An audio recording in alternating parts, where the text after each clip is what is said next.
Well, time now to take another look at the morning's papers. Here with me to review them this morning are Marianne Hotter and Yasmin Alabai-Brown. So welcome back to both of you.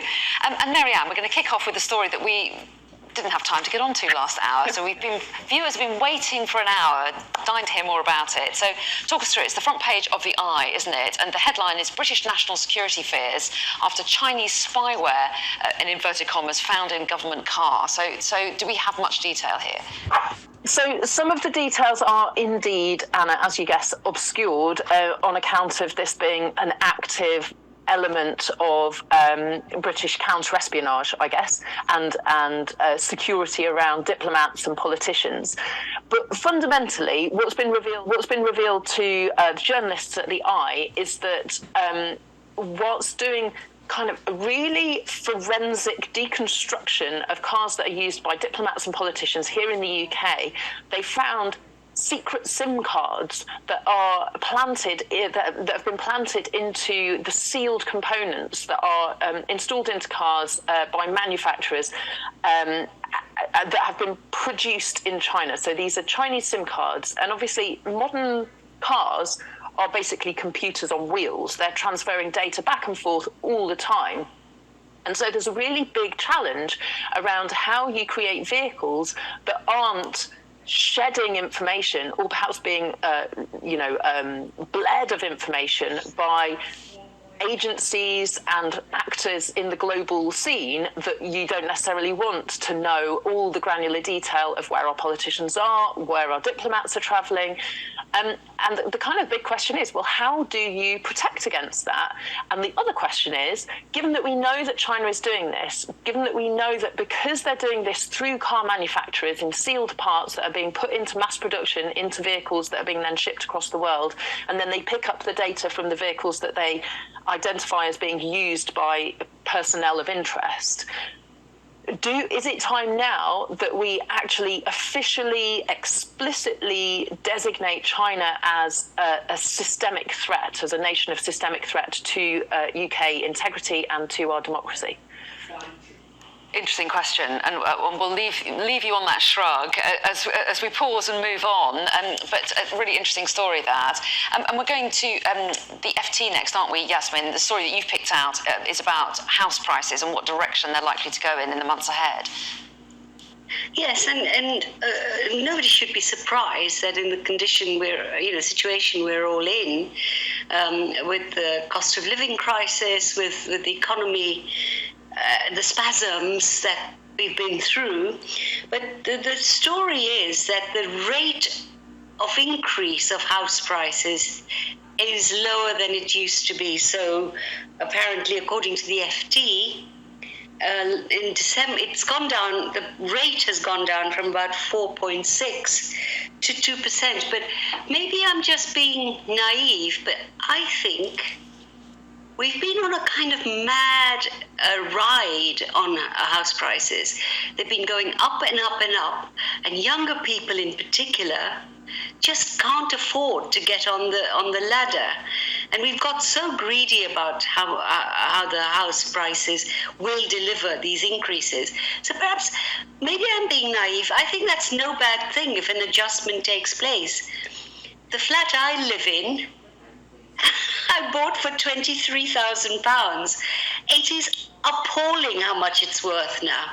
Quite appalling. And so I don't necessarily think I feel pessimistic about this, but of course in the wider economic world, it is seen as a problem.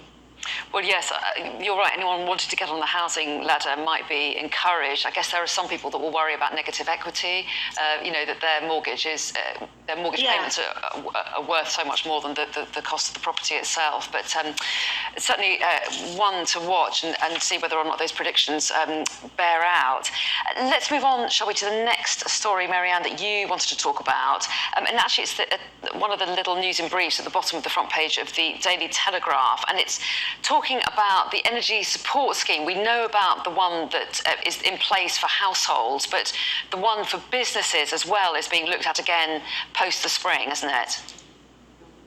Yeah, that's right. And it, to an extent, feeds into Yasmin's kind of questions around house prices, because we're really seeing a kind of some seismic shifts in the way that our economy will be functioning now and into the future. And part of that is costs to business, and then the knock-on impact for, their ability to keep going and maintain people's jobs.